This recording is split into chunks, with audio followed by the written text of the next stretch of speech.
Fundamental rights violate होने पे हम सुप्रीम कोर्ट अंडर आर्टिकल 32 और high court under article 226 approach कर सकते हैं। और इसी रिगार्ड में सुप्रीम कोर्ट और हाई कोर्ट के पास पावर है कि वो रिट्स इशू कर सकते हैं। एक पर्पस रिट का ये होता है, दूसरा पर्पस रिट का ये है कि जुडिशरी जो है वो एडमिनिस्ट्रेटिव अथॉरिटी के एक्शन को चेक करती है, एक तरीके से उनके एक्शंस का रिव्यू करती है, जिसे हम लोग बोलते हैं जुडिशियल रिव्यू, कि क्या वो अपने पावर के विद इन रह के काम कर रहे हैं या फिर हमारे फंडामेंटल राइट्स तो नहीं वायलेट कर रहे हैं। और अगर करते हैं तो वो क्या कर सकते हैं, कोर्ट इनके अगेंस्ट में रिट्स इशू कर सकते हैं। अब आता है अगली स्लाइड पे, यहाँ पे देखेंगे कि जो रिट इशू करने की पावर सुप्रीम कोर्ट के पास अंडर आर्टिकल 32 और हाई कोर्ट के पास अंडर आर्टिकल 226 में फर्क क्या है। अब जो सुप्रीम कोर्ट के पास जो पावर है रिट इशू करने की, वो एक फंडामेंटल राइट है। वो सिर्फ और सिर्फ तभी इशू किया जा सकता है जब हमारे फंडामेंटल राइट का वायलेशन हो रहा है। लेकिन अगर बात करें हम लोग हाई कोर्ट के रिगार्ड में, तो वो एक फंडामेंटल राइट नहीं है और उसे हम लोग इशू सिर्फ फंडामेंटल राइट के वायलेशन पे ही नहीं, लेकिन अगर कोई और हमारा लीगल राइट वायलेट हो रहा है तो वो भी हाई कोर्ट इसे इशू कर सकती है।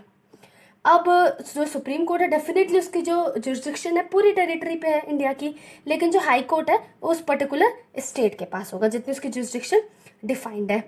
तो देखा जाए तो हाई कोर्ट का जो रिट इशू करने का पावर है वो ज्यादा वाइड है in comparison of supreme court. अब आता है अगले स्लाइड पे, यहाँ पे देखते हैं कि जो हमारा एडमिनिस्ट्रेटिव लॉ सब्जेक्ट है और ये जो रिट्स है इनके बीच का रिलेशन क्या है। एक तरीके से जो ये रिट है वो एडमिनिस्ट्रेटिव बॉडीज जो है, एडमिनिस्ट्रेटिव अथॉरिटीज है, उनके दिमाग में एक फियर क्रिएट करता है। अगर उन्हें पता है कि उन्होंने अपना काम अपने अपने जो उनका डिस्क्रिशनरी पावर है उसे आर्बिट्रली एक्सरसाइज किया बिना किसी रोकथाम के, तो उन्हें पता है कि जो कोर्ट है उनके अगेंस्ट रिट्स इशू कर सकती है और रिट्स इशू होने के बहुत से नुकसान हो सकते हैं एडमिनिस्ट्रेटिव अथॉरिटी को, तो वो अपने कायदे में रह के काम करेंगे। तो चलिए अब अगली स्लाइड में देखते हैं कि रिट्स होते कितने तरीके के हैं। तो स्टार्ट करते हैं पहले रिट से अपने अगले स्लाइड में, habeas corpus. Habeas corpus, Corp word का मतलब क्या होता है, बॉडी। तो इसमें क्या होता है कि अगर कोई भी एडमिनिस्ट्रेटिव अथॉरिटी अनलॉफुली किसी भी पर्सन को डिटेन कर लेती है तो उस पर्सन को ये रिट तुरंत रिलीज ग्रांट करवा सकता है। ये कैसे होता है, अगर कोई भी पर्सन अनलॉफुली से डिटेन कर दिया गया है तो वो पर्सन खुद या फिर उस पर्सन के बिहाफ पे उसका फैमिली, फ्रेंड या फिर कोई भी एक पर्सन जो पब्लिक कॉज के लिए लड़े, वो पर्सन आगे आके जो पर्सन डिटेन है उसके बिहाफ में कोर्ट में जाएगा और बोलेगा कि इनका जो डिटेंशन है वो अनलॉफुल है। तो कोर्ट उस डिटेन्ड पर्सन को और जिस अथॉरिटी ने उन्हें डिटेन किया है अपने सामने पेश होने के लिए कहेगी और देखेगी कि किस ग्राउंड पे उनका डिटेंशन हुआ है। अगर जो डिटेंशन का ग्राउंड है वो अनलॉफुल है तो कोर्ट ऐसे सिचुएशन में उनको तुरंत ऑर्डर करेगी कि इन्हें तुरंत से तुरंत रिलीज कर दिया जाए। ये सबसे ज्यादा यूज होने वाला और सबसे ज्यादा पावरफुल रिट है। ये हमारे आर्टिकल 21 का प्रोटेक्शन करता है, that is right to life and protection against personal liberty.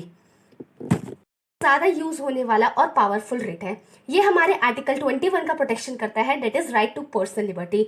और सबसे अच्छी बात यह है कि इमरजेंसी के टाइम भी हमारे पास ये हथियार मौजूद रहता है।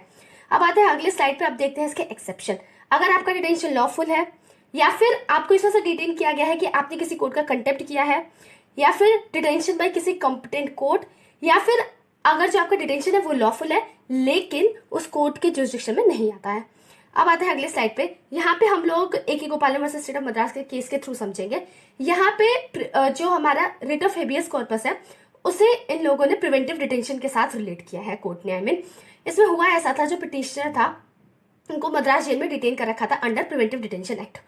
उनका कहना ये था कि जिनका डिटेंशन है वो अनलॉफुल है और उन्होंने writ of habeas corpus file करने के लिए कहा था। उनका डिटेंशन जो है आर्टिकल 13, 19 एंड 21 के अगेंस्ट है, साथ ही साथ आर्टिकल 22 के साथ भी कंसोनेंस में नहीं है। तो कोर्ट ने ऐसा बोला कि जो रिट ऑफ हेबियस कॉर्पस है वो प्रिवेंटिव डिटेंशन के टाइम पे यूज किया जा सकता है, लेकिन बात ध्यान में ये रखेगा कोर्ट कि क्या आपका डिटेंशन लॉफुल है या अनलॉफुल है। अगर अनलॉफुल है तो पक्का आपको रिलीज मिल जाएगा, लेकिन अगर लॉफुल है तो आपको रिलीज क्यों ही मिलेगा। अगले स्लाइड पे हम लोग Rudra Shah versus state of Bihar का भी केस देख लेते हैं। इस केस में हुआ ऐसा था कि एक पर्सन थे, उनको काफी लंबे समय तक अनलॉफुली डिटेन कर रखा था, तो उन्हें तुरंत से तुरंत रिलीज किया गया, साथ ही साथ उनको कंपनसेशन भी दिया गया। अगले स्लाइड पे देखते हैं दूसरा रिट, मैंडामस। इसका मतलब होता है वी कमांड। जो कोर्ट रहती है वो किसी भी पब्लिक अथॉरिटी को कहती है कि आप अपनी ड्यूटी कीजिए। कोई भी पब्लिक अथॉरिटी जो रहती है अपनी ड्यूटी नहीं करती है या फिर कोई ऐसा काम करे जो कि उसकी ड्यूटी अलाउ नहीं कर रही है, तो कोर्ट जो है इसके अगेंस्ट ऑर्डर पास कर सकती है, या तो उन्हें कोई एक्शन करने के लिए कह सकती है या फिर मना कर सकती है कि आप इस तरीके का कोई भी एक्ट नहीं करेंगे। अब आता है अगले स्लाइड पे क्या इसेंशियल्स है। इसेंशियल इसका ये है कि जिस भी पर्सन के अगेंस्ट मैंडेमस इश्यू हो रहा है उस पर्सन की पब्लिक ड्यूटी होनी चाहिए फर्स्टली। सेकेंडली, किसी तरीके का किसी पर्सन ने डिमांड किया हो उस पब्लिक अथॉरिटी से, पब्लिक ऑफिसर से, और उसने वो करने से मना कर दिया हो। तीसरी चीज, अब जो किसी भी पर्सन के पास क्लियर राइट होना चाहिए कि उस ड्यूटी को एनफोर्स कर सके, मतलब वो जो ड्यूटी है पब्लिक अथॉरिटी की वो मैंडेटरी ड्यूटी होनी चाहिए, ये नहीं कि डिस्क्रिशनरी ड्यूटी है। ओके, अब आते हैं अगले सेट पे, देखते हैं कि इसे अप्लाई कौन कर सकता है जिसका भी राइट इन्फ्रिंज हो रहा है। सपोज मैं एक पर्सन हूँ, नॉर्मल सिटीजन हूँ, मेरा राइट इन्फ्रिंज हो रहा है किसी पब्लिक अथॉरिटी की वजह से, क्योंकि अपना काम नहीं कर रहे हैं जो कि काम उन्हें करना है, तो मैं जाके कोर्ट से कह सकती हूँ और कोर्ट ये रिट इशू कर देगा। अब इसका एक्सेप्शन है, जैसे मैंने बोला कि हम पब्लिक अथॉरिटी के अगेंस्ट इशू कर सकते हैं, लेकिन प्रेसिडेंट और गवर्नर जो है उनके अगेंस्ट हम लोग इशू नहीं कर सकते। अब आता है अगली स्लाइड पे, यहाँ पे देखते हैं केस लॉ के through Gujarat state financial corporation versus lotus hotel. इससे जो गुजरात स्टेट फाइनेंशियल कॉर्पोरेशन था ये एक गवर्नमेंट इंस्ट्रूमेंटेलिटी थी। उन्होंने जो है लोटस होटल को लोन सैंक्शन किया कि वो अपना कंस्ट्रक्शन वर्क कंटिन्यू कर सके। बाद में उन्होंने रिफ्यूज कर दिया, तो लोटस होटल कोर्ट के पास गए, तो कोर्ट ने उनके against writ of mandamus issue किया, और तो उन्होंने डायरेक्ट कहा कि तुरंत से पैसा देने के लिए लोटस होटल वालों को कहा।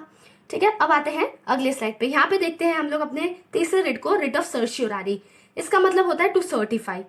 इसमें बेसिकली क्या होता है ना, जो इंफीरियर कोर्ट रहती है वो किसी तरीके की गलती कर देती है, तो उस गलती को जो हायर कोर्ट रहती है वो उसे करेक्ट करती है।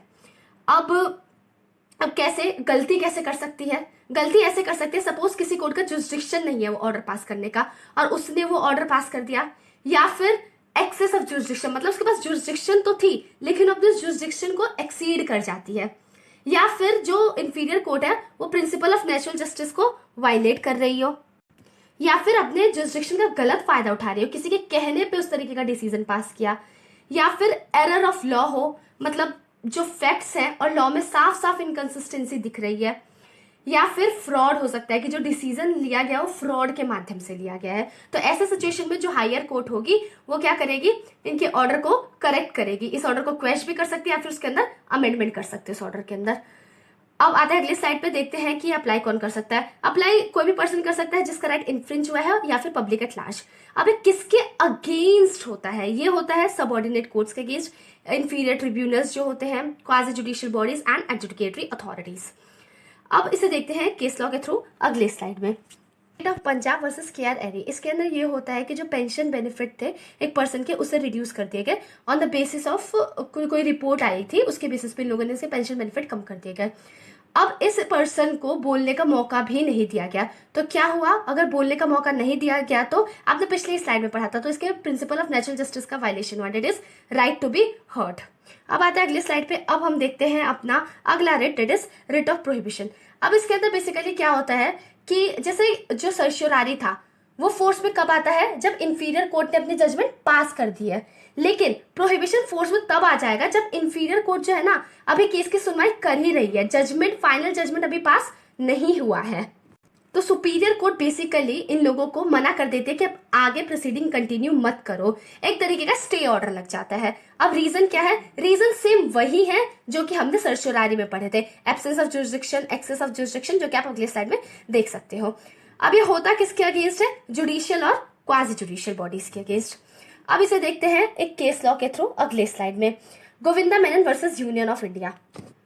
इसमें ये कहा गया कि जो हायर कोर्ट्स है बेसिकली ये इनका सुपरवाइजरी पावर है, और इस बात से वो ये अश्योर करते हैं कि जो इंफीरियर कोर्ट्स हैं अपने जुरिस्डिक्शनल लिमिट्स को एक्सीड ना करें। अब आते हैं अगले स्लाइड पे और देखते हैं हमारा लास्ट रिट आज का, जिसे बोलते हैं कोवरेंटो बाय व्हाट अथॉरिटी। इसका मतलब है ये जितने भी आपने ये जो रिट्स पढ़े ना ये सारे एक लैटिन टर्म है, कोई इंग्लिश का टर्म नहीं है। तो इसमें बेसिकली कोई भी पब्लिक ऑफिशियल जो रहता है वो पब्लिक ऑफिशियल से कोई भी क्वेश्चन कर सकता है कि भाई आप किस अथॉरिटी से आप इस पोस्ट को होल्ड कर रहे हैं, क्योंकि पहले के टाइम में ऐसा होता था कि लोग फ्रॉड चीजें दिखाकर पब्लिक ऑफिस को होल्ड करते थे। तो बेसिकली ये तो गलत है, एक तो हमारे सिस्टम के साथ गलत है, साथ ही साथ जो कैंडिडेट है, एलिजिबल कैंडिडेट है, उनके साथ भी गलत है।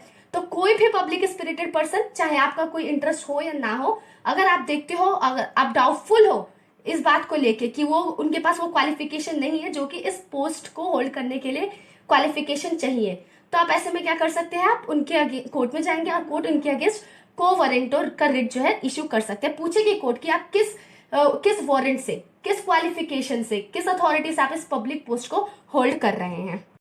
अगले स्लाइड में इसके कंडीशंस देखते हैं। अब ये जो पर्सन जिससे हम क्वेश्चन कर रहे हैं वो कोई तरीके का पब्लिक ऑफिस होल्ड कर रहा हो, और ये जो पब्लिक ऑफिसर किसी सब्सटेंटिव करेक्टर का हो, परमानेंट नेचर का, टेम्पररी ना हो। उसके बाद जो पर्सन है वो एक्चुअली में इस ऑफिस के पोजीशन में हो। ठीक है, तो ये कुछ कंडीशंस है जिनका ध्यान रखना है। अब अप्लाई कौन कर सकता है, मैंने आज जैसे आपको पहले बताया कि जो प्राइवेट पर्सन है वो अप्लाई कर सकता है। अब अगले स्लाइड में देखते हैं इसे केस लॉ के थ्रू, श्याम सुंदर वर्सेस स्टेट ऑफ पंजाब।